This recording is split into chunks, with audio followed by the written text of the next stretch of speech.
Hello everyone at welcome po sa ating channel. This is Coach Jared. Today is a Monday, 7/11/22. 7-Eleven talaga.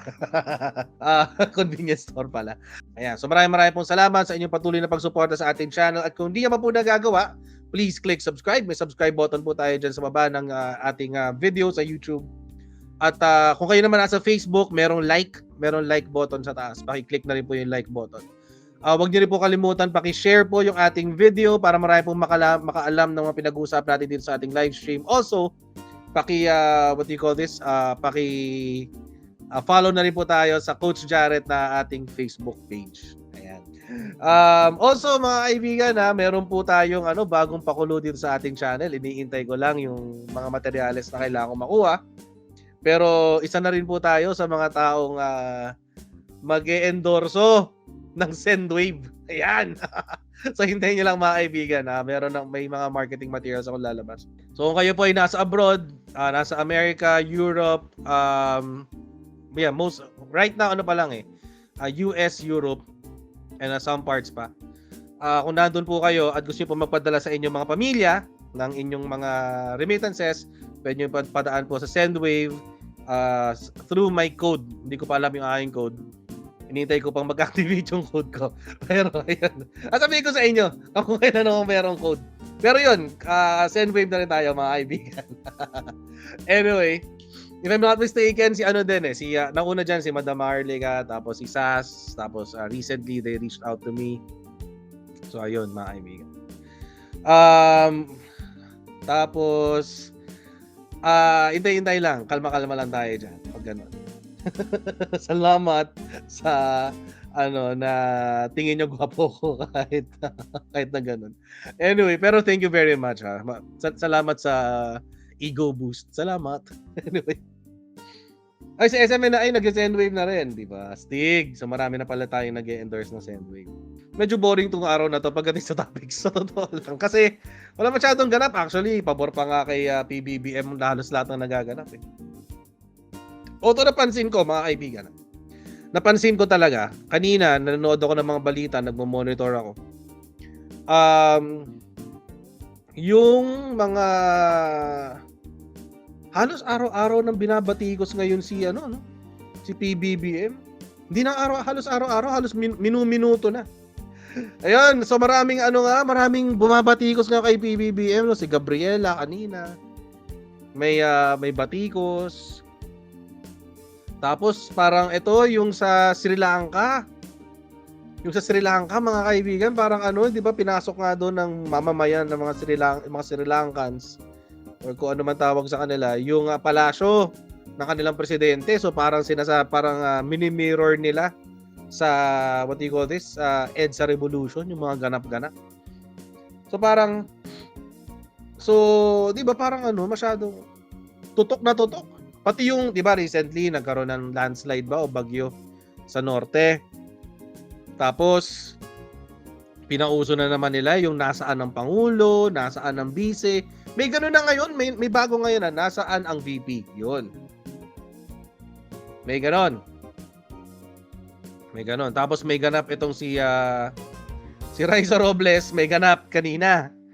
Ay kahapon actually, na-dismiss daw yung kanyang kaso laban kay Attorney Larry Gadon. Pero kinausap natin si Attorney Gadon kanina. Actually, medyo mabagal yung back and forth namin kasi busy siya.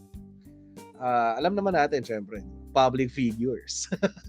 so medyo busy siya. But nonetheless, may maraming maling sinabi si Raisa Robles as usual. But the good news is, wala na nga yung dinismiss ng city prosecutor ng Quezon City yung kaso ni Raisa Robles. So, which is good. Yung sinabi ni Raisa Robles, "Good morning to all those asking me why the QC prosecutor himself stepped in and threw out my Safe Spaces Act and cyber libel cases against Larry Gadon." Correction, Raisa Robles, it's Attorney Larry Gadon. "Please get in touch with my lawyer Sandy Olaso Coronel." So tinanong ko si Attorney Gadon for comments tungkol dyan. Oy, shoutout sa mga UVIP na nanonood dito. God bless all of you. Sisipag niya mga yan, mga kaibigan. Actually, Marami nagtatanong sa amin, ano na bang update sa vlogger sa Malacanang? Ginagawa pa rin kasi yung policy. So we're just waiting for the go signal of PCOO bago kami umariba. Pero sa ngayon, dahil lang sa policy creation pa lang, so mahaba pa naman, 6 na taon pa yung hintayin natin. So let's see. Sana wag naman sagarin yung 6 na taon, di ba? Sana lang naman. Malay natin. Last Friday, si Maria Ressa ay naging Maria Rehas. Actually, wala pa naman, no. In-upload ko yan sa yung commentary ko dyan last Friday tungkol dyan kay Maria Rehas. So, may Supreme Court pa sila and pwede pa silang humingi ng hindi naman appeal. It's a motion for reconsideration sa Korte Suprema. Ibig sabihin, pag-aaralan ni Supreme Court kung merong grave abuse of authority na naganap or merong pagkakamali ng interpretation ng RTC at ang CA sa kaso, etc. etc. It can happen, pwedeng ma-overturn yan at marami pong pwedeng mangyari dyan sa kaso ni Maria Ressa. But, apparently, may nabasa akong kaninang balita na hindi ko alam kung ikatutuwa nyo. Pero kung si Maria Ressa yan, malamang sa malamang, hindi nyo ikatutuwa. Diba? Kasi nakakabwisit si Maria Ressa eh. Kahit sa angulo mo tingnan, nakakabwisit siya. Ayan, ito yung balita ng Friday. CA affirms Maria Ressa's cyber libel conviction, adds 8 months to possible jail sentence. Diba? Antindi? 6 months. Nung una, 6 months to 6 years. Tapos, dinagdagan nila ng 8 months. Ngayon, naging 6 months to 6 years, 8 months, and 20 days. Ganon katindi. Etong si Maria Rehas. Imagine, ginaanan na nga ng RTC yung kanyang sentensya. Actually, ano pa naman yun? Hindi pa naman yun yung actual na sentensya. May sentencing pa. Kumbaga, yun lang yung binigay ng korte na leeway para sentensyahan siya. 6 months, depende sa gravity ng kanyang ginawa, up to 6 years sa RTC. Iniakit sa Court of Appeals kasi gusto ni Maria Ressa na ma-overturn, di ba? Para mabaliktad. Baka raw nagkamali si judge ng RTC. So, ang ginawa, after pag-aaral ng Court of Appeals, ano sinabi ng Court of Appeals? Kulang ang 6 months to 6 years. Hindi. Kulang ang 6 months to 6 years. Dagdagan pa natin ng 8 months and 20 days. Ganun katindi yun, mga kaibigan. Pakita ko sa inyo. Ito. Are sentenced to suffer the indeterminate penalty of imprisonment ranging from 6 months and 1 day of prison correctional in its minimum period, so minimum, to 6 years, 8 months, and 20 days of prison mayor. So depende kung ano yung ibibigay sa sentencing. It can vary. It can be from anywhere from 6 months to 6 years. Ko-correct natin. 6 months to 6 years, 8 months, and 20 days. Depende lang talaga kung ano yung pwede mangyari dito sa kaso ni Maria Ressa. But ito ngayon yung nakakatawa, mga kaibigan. Ito yung sinabi ni Maria Ressa. Kanina lang to, mga kaibigan. Iba talaga ang tikas ng mukha nitong Maria Ressa na to. Iba talaga. Iba. Filipino citizens lose far more than I do. Yan! Tayo to yung kawawa. Ano sabi ni Maria Ressa? Fascinating to watch the info ops. That's info ops, no? Hindi ba kayo yung gumagawa nun? Kayo yung pinupondohan ng CIA. Fascinating to watch the info ops or mob over the weekend. Data downloaded for study by research groups. Ito parang medyo weird to. Medyo weird tong sentence na to. If I go to jail unjustly, Filipino citizens lose far more than I do. Yun, tayo pa rin yung nakawalan. Ito yung ito yung nakakatawa dito, mga kaibigan. Yung if I go to jail unjustly, may qualifier naman. Yung qualifier is walang hustisya yung kanyang pagkakabilanggo. Walang hustisya yung kanyang pagkakabilanggo. Yun yung dyan. If I go to jail unjustly. Ang tanong, wala bang hustisya yung kanyang pagkakabilanggo? Yung hatol sa kanya ng Court of Appeals na ito, nung dininay yung kanyang apela sa hatol ng RTC na guilty of cyber libel, okay? Yan ba ay walang hustisya? Yun ang tanong dyan. So good luck. Tayo ba yung mawawalan? Kapag ba nakulong si Maria Ressa, tayo yung mawawalan? Hindi ba siya? Kasi una, mawawala yung kumpanya niya, number 1. Number 2, mawawalan siya ng impluwensya. Number 3, panalong Pinas dyan, mga friends. Wala na si Maria Ressa. But, ito yung ito yung caveat. Syempre, like every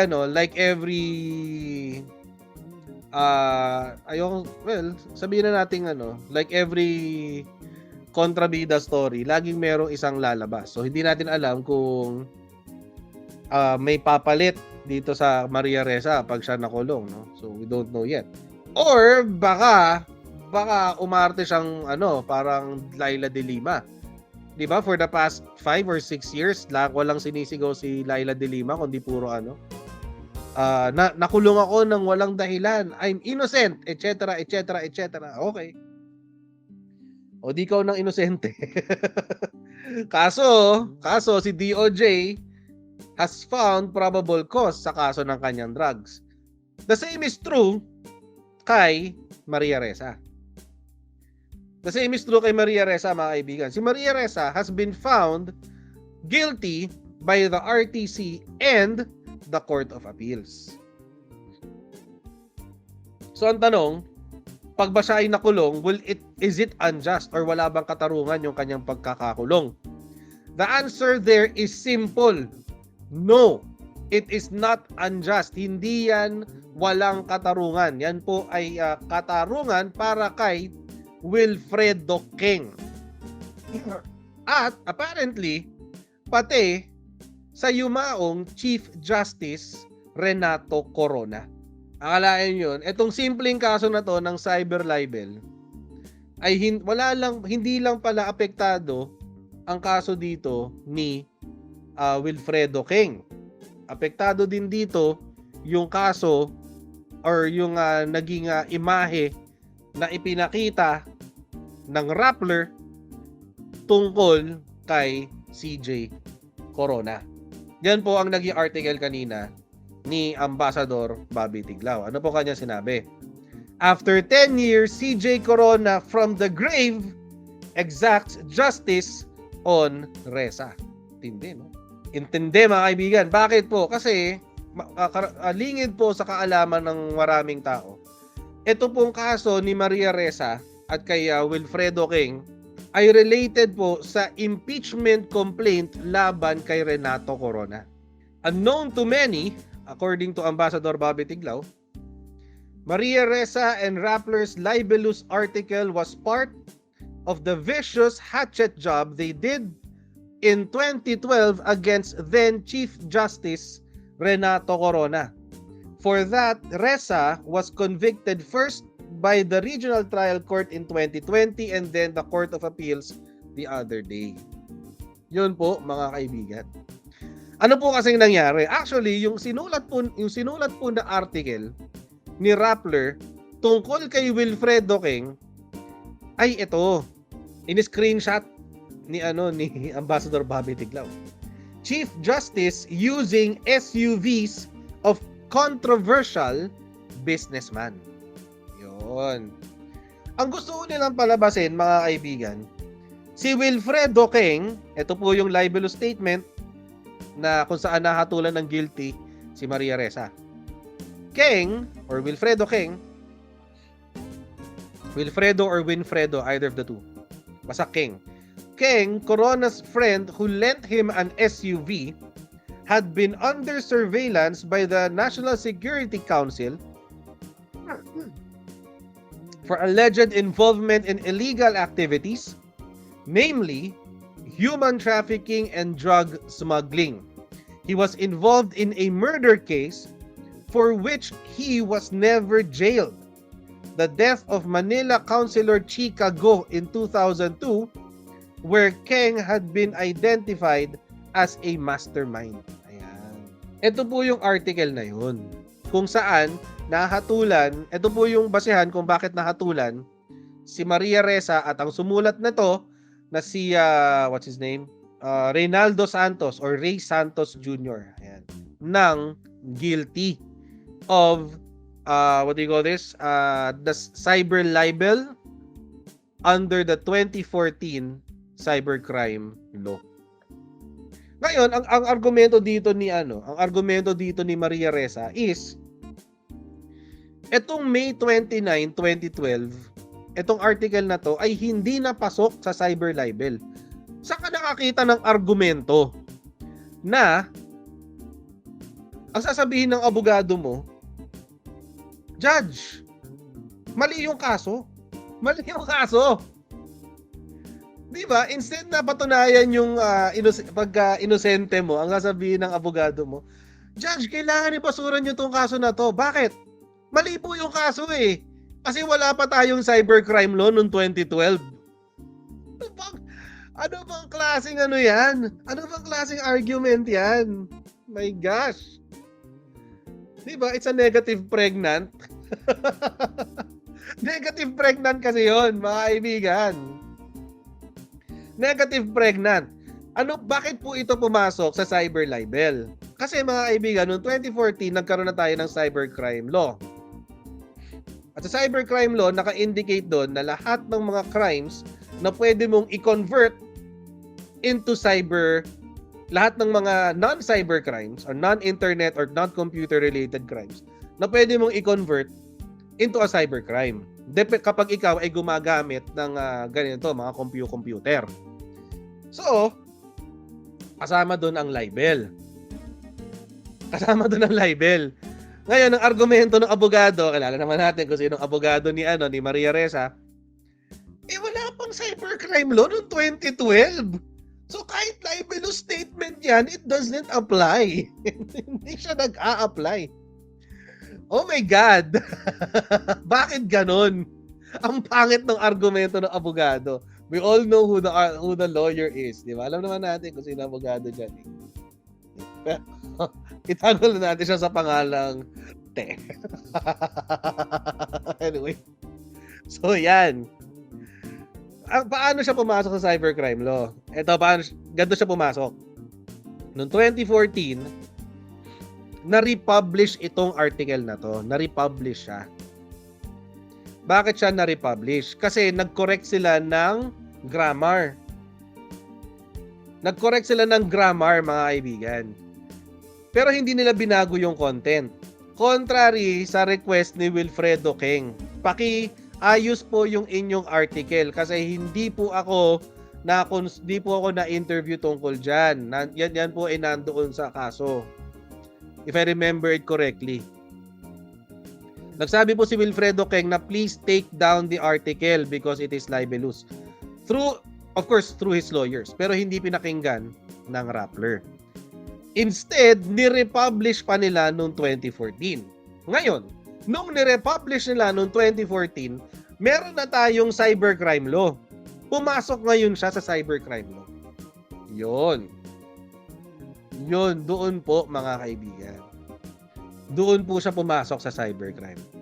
So yung sinasabi po ni Maria Ressa na pinipilit nila yung cybercrime na law, it doesn't make sense. It doesn't hold water.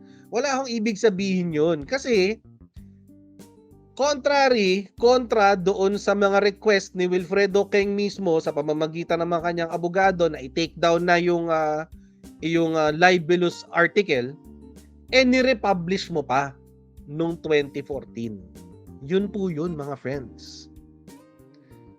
Kaya wag po tayo maniniwala na ito ay isang pagpupumilit ng isang what do you call this?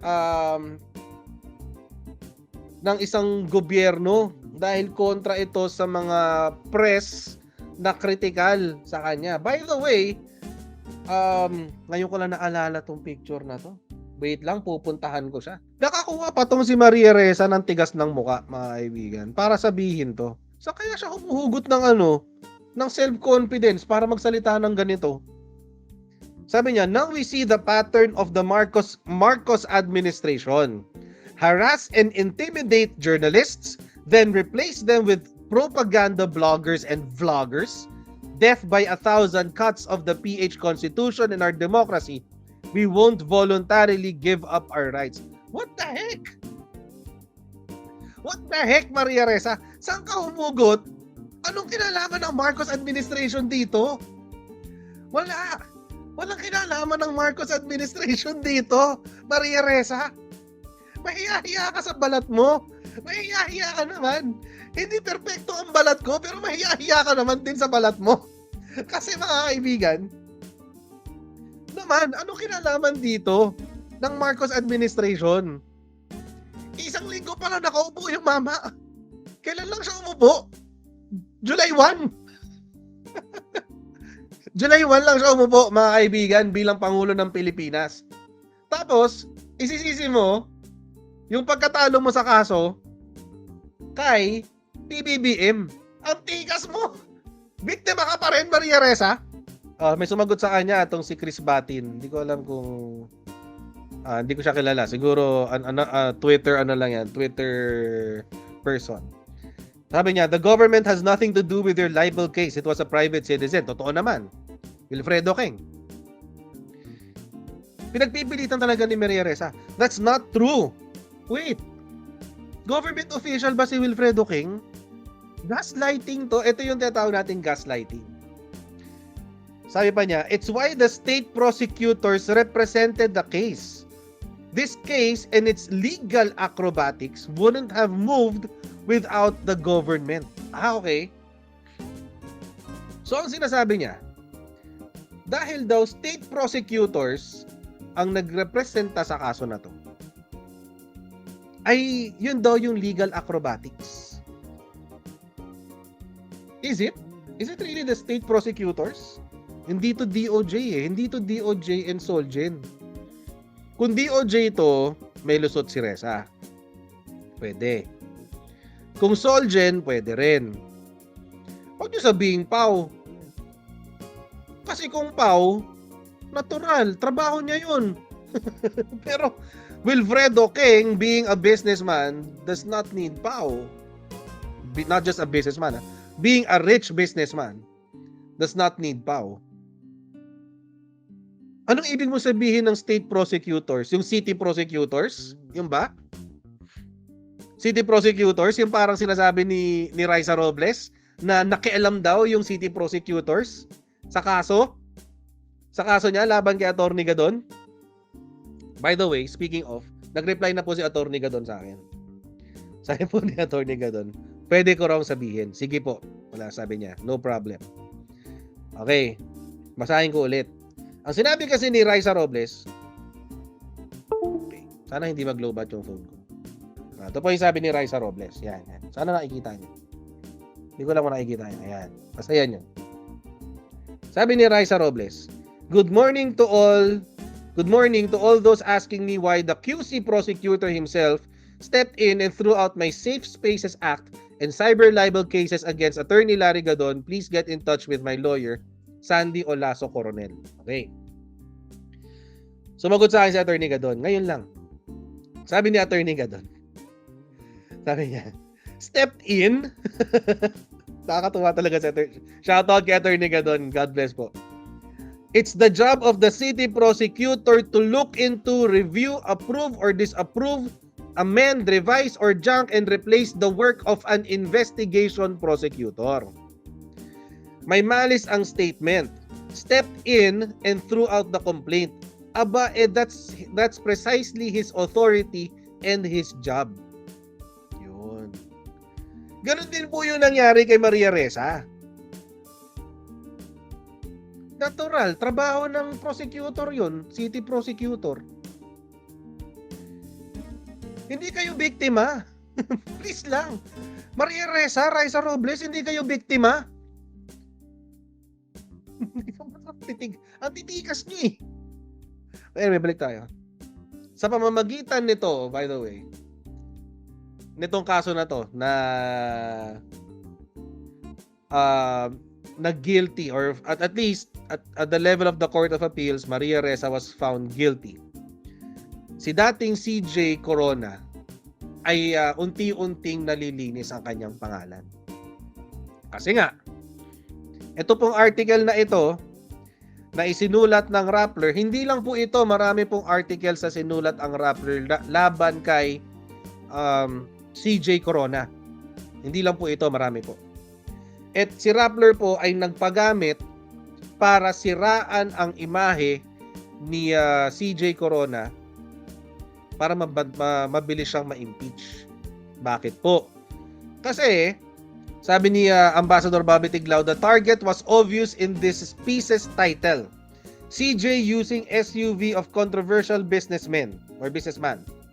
What the piece struggled to portray was that Corona was so corrupt, he was close to and even was lent the SUVs of a businessman with a shady past. But not just shady. Rappler claimed he was engaged in human trafficking and smuggling, and it was involved in a murder case. Rappler's source, surveillance by the National Security Council. A giveaway that the Aquino government was feeding fake data to it to demonize Corona. It could have been from a past national security advisor with whom Vitug and the plotting law firm were close to. Yun. Bakit po gustong siraan ni Panot Aquino si CJ Corona? Andito po yan, nakasulat din po yan. Best President, di ba? According sa mga Dilawang Pink, si Ninoy Ninoy. Si Noynoy Aquino, Best President, according to the Dilawang Pinks. Sige, tingnan natin ngayon. President Benigno Aquino III wanted Corona removed for blocking his clan's appeal to the Supreme Court to pay them 5 billion for putting their Hacienda Luisita under reform. The Supreme Court under Corona decided on only 365 million.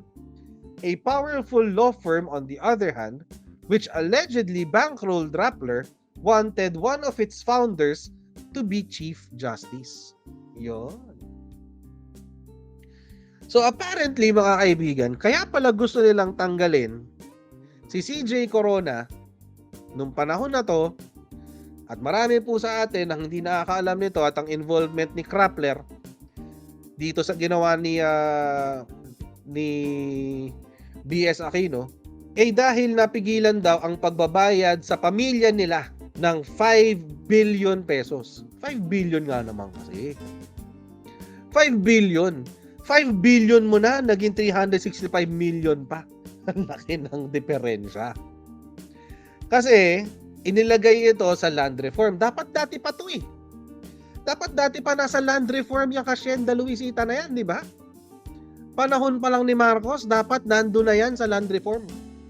Hindi maipasa-pasa. So, nung pumayag na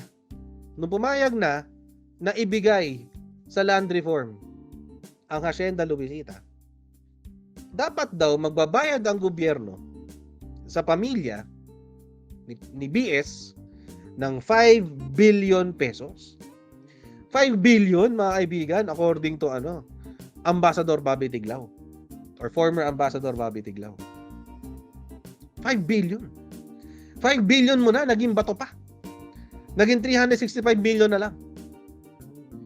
Umiiyak talaga sila sa 365 million. Parang kapag tayo nabiyayaan tayo ng 365 million, parang wow!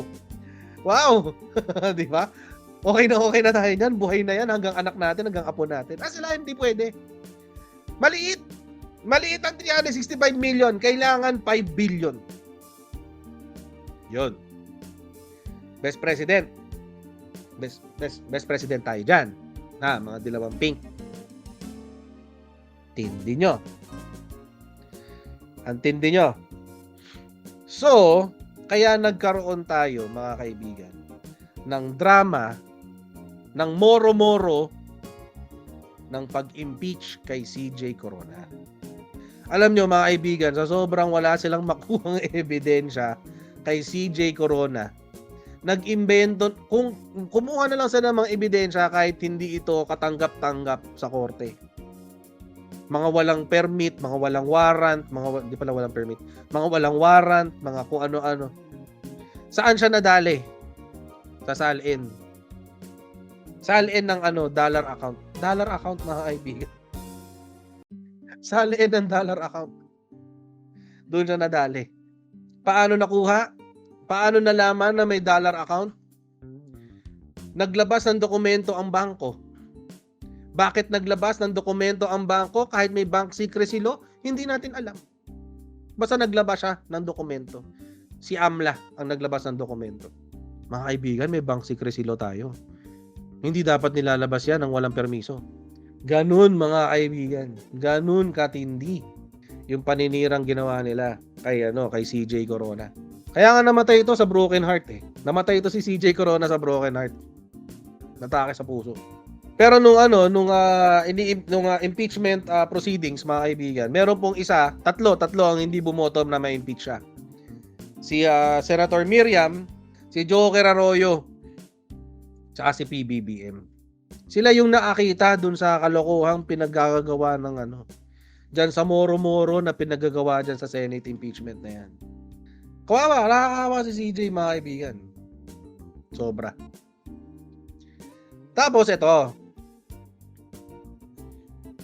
after, di ba 2016, 2012 na impeach.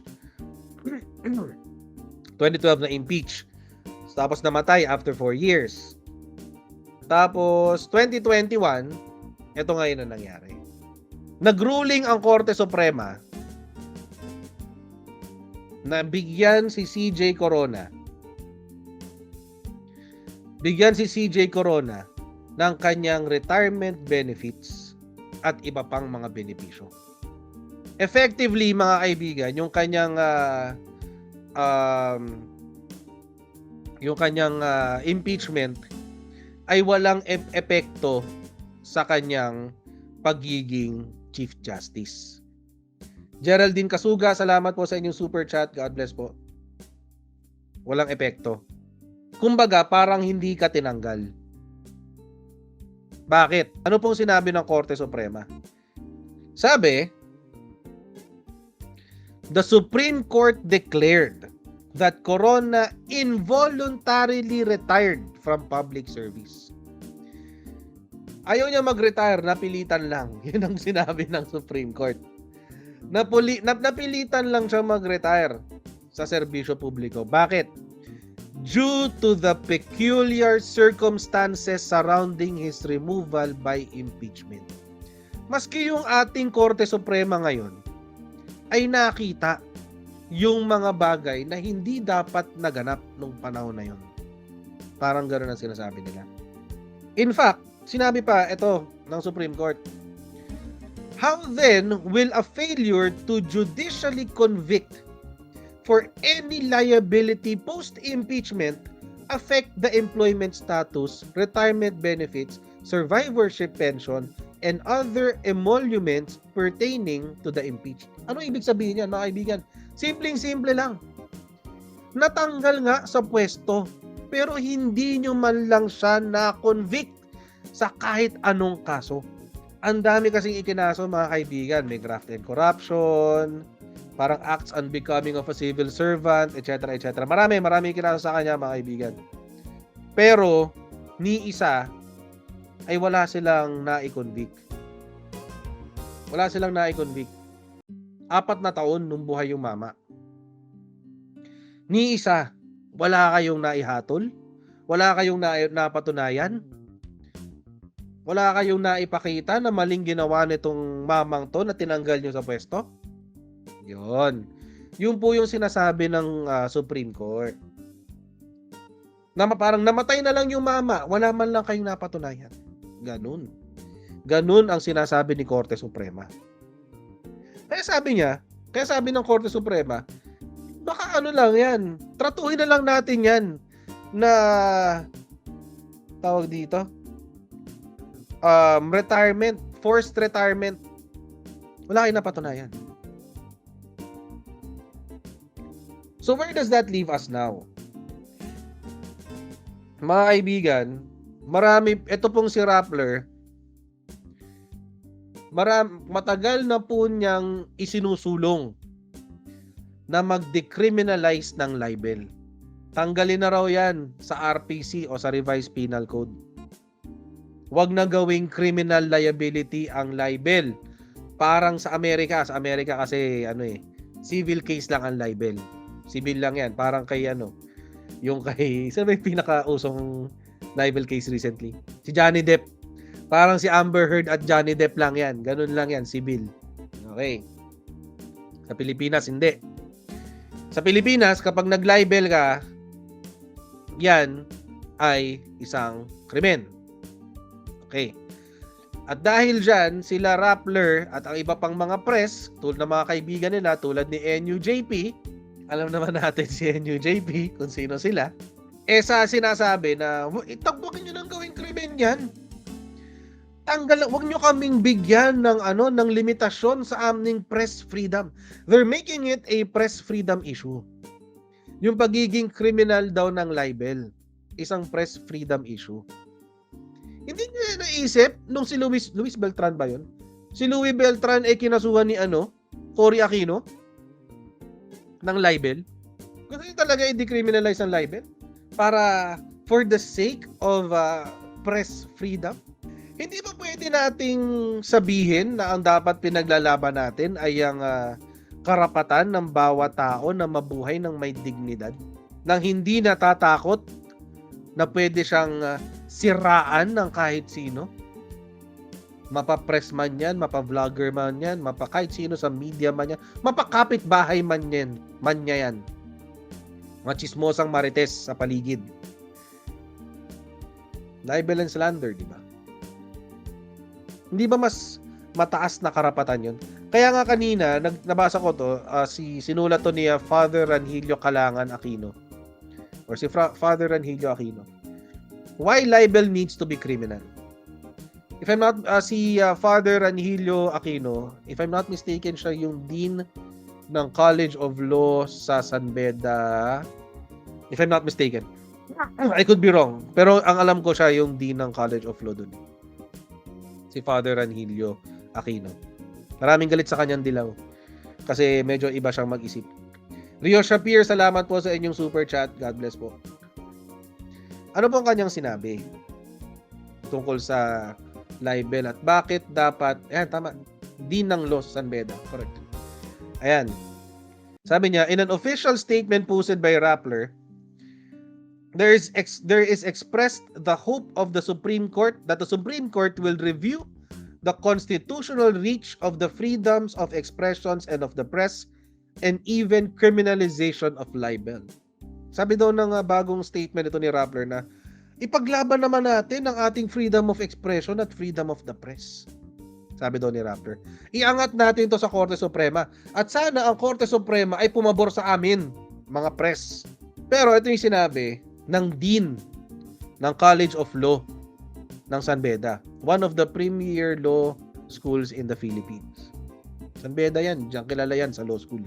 Ang sabi, does keeping libel criminals have a chilling effect? Meron ba itong chilling effect? Ibig sabihin, magdadalawang isip ba ang mga journalist na magsulat? Or mapipigilan ba yung kanilang freedom of the press kapag criminalize ang libel? Of course, it does. All penal laws do. Yun ang trabaho ng batas. Of course, pipigilan ka talaga niya. Lahat ng batas ay may chilling effect. Ibig sabihin, magdadalawang isip ka na gawin yung krimen.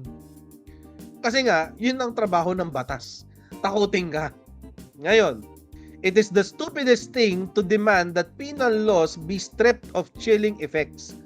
But the chill need to be felt by the authors, publishers, editors, and reporters who keep well within the boundaries of the law. In fact, jurisprudence has already tilted the field in favor of press freedom. Oh, yun na raw. Pabor na nga yung ating jurisprudence doon sa ating mga press. Totoo rin yan. Under no reasonable ordering of society can it be philosophically and juridically asserted that the right to free speech and to a free press is higher than the right of a person to his good name and his reputation. Yun. Kahit saan ang pumuntang society, walang magsasabi na ang karapatan ng press para mamahayag ay mas mataas pa sa karapatan ng tao na magkaroon ng mabuting pangalan at hindi nababahirang reputasyon. Bakit daw?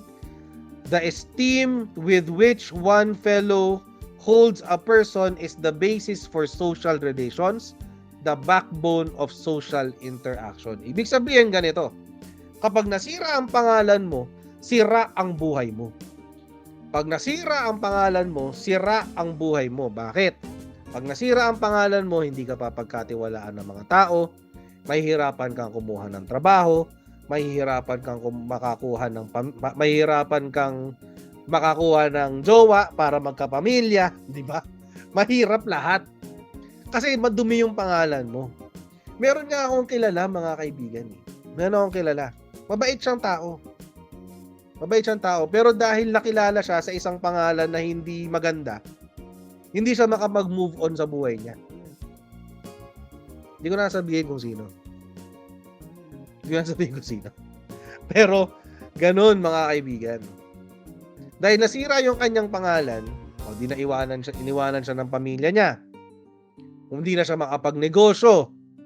Hindi na siya makapagnegosyo kasi wala na titiwala sa kanya. Nasira kasi yung pangalan niya. Although kasalanan naman niya yun, ba't nasira yung pangalan niya? Pero, I just want to reinforce the point na kapag nasira ang pagkatao ng isang individual, nasira mo ang kanyang pangalan, nadungisan mo ang kanyang pangalan, sira na rin ang kanyang buhay. Yun po ang responsibilidad na dapat pinangangalagaan ng ating mga journalist. Yun po ang kanilang responsibilidad na siguruhin dahil sila ang may hawak ng opinyon ng taong bayan. Hawak nila opinyon eh.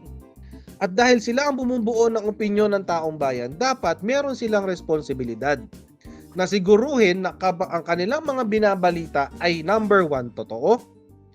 Pangalawa, walang bahid ng kasinungalingan or kahit ano lang, kahit yung mga tipong white lies lang. Walang ganon. Kailangan accurate at hindi ka makakasira ng hindi ka maninirang puri. Yung po yung sinasabi ni Father Ranhilio Aquino na kung bakit mas mahalaga na gawing kriminal ang libel. Dahil kapag nanira ka ng nanira ka ng pangalan ng tao, hindi mo lang sinira ang kanyang present, hindi mo lang sinira ang kanyang buhay ngayon hanggang sa kinabukasan. Para mo na rin siyang pinatay. Ganun. Sarah Jenica Toribio, salamat po sa inyong super chat. Yun po mga kaibigan. Imagine niyo na lang, parang napanood ko to sa sa The Kingmaker eh. Nung may sinabi doon si Imelda sa The Kingmaker na forever forever na raw silang pinatay ng mga taong may galit sa kanila sa pamamagitan ng pagsira sa kanilang pangalan. Parang ganun. Or something to that effect. That's the perfect example. Marcoses. Hanggang ngayon. Tatlong dekada mahigit, mag-aapat na dekada na. Ngayon lang medyo nakakabawi. Hindi nga medyo nakakabawi. Ngayon lang nakabawi ang pangalan ng mga Marcos. Bakit? Naglabasan na yung mga totoong kwento kasi. Yung mga chismis noon, napatunayan ng chismis. Pero imagine, bago sila nakabalik sa kapangyarihan, inabot sila ng ilang taon. 36 na taon, more than 3 decades. Ganyan po kalalim ang responsibilidad ng ating media. Ganyan po kalalim yung kanilang responsibilidad. Tapos ang gusto nilang gawin, tanggalan sila ng responsibilidad. Na kapag may sinulat silang mali, may sinulat silang nakakasira, may sinulat silang whatever, wala. Slap on the wrist, bayad ng penalties, tapos. Ang hirap kasi nun eh. Yung babawi ka sa ano, ang hirap bumawi sa ganyang klaseng damage, yung public na public. Diba? Imagine magkano kaya ang naging lost revenue ni Wilfredo King dahil sa mga sinulat ni Rappler. Yung sama ng loob na ibinigay ni Rappler kay CJ Corona dahil sa mga paninirang sinulat niya na hindi naman pala totoo. Tapos gusto nila wala-wala lang. Ganun-ganun lang. Ganun-ganun lang. Penalty na lang. Bayaran lang namin yung damages. 400,000. Anong kala nyo? Tingin nyo ba 400,000 lang yung nawalang revenue doon kay Wilfredo King? Inakusahan nyo silang mamamatay tao? Meron pa kaya nakipag-partner sa kanya nung nagnenegosyo pa siya? Ginawa sinabi nyo pang drug dealer? Diyos ko. Matindi kayo. Tulad nga na sinabi ni Father Ranillo, pag sinira mo ang pangalan, ang dangal, ang mabuting pangalan ng isang tao, ay para mo na rin siyang pinatay. Beth Makairan, salamat po sa inyong super chat. Pero maraming pong salamat sa inyong panonood ngayong gabi. Please don't forget to like, share, and subscribe. And I will see all of you tomorrow, 10:15 p.m. ideally, kung wala akong meeting sa umaga, on our next Coach Jarrett Live. Bye everyone, and I'll see all of you tomorrow. Bye!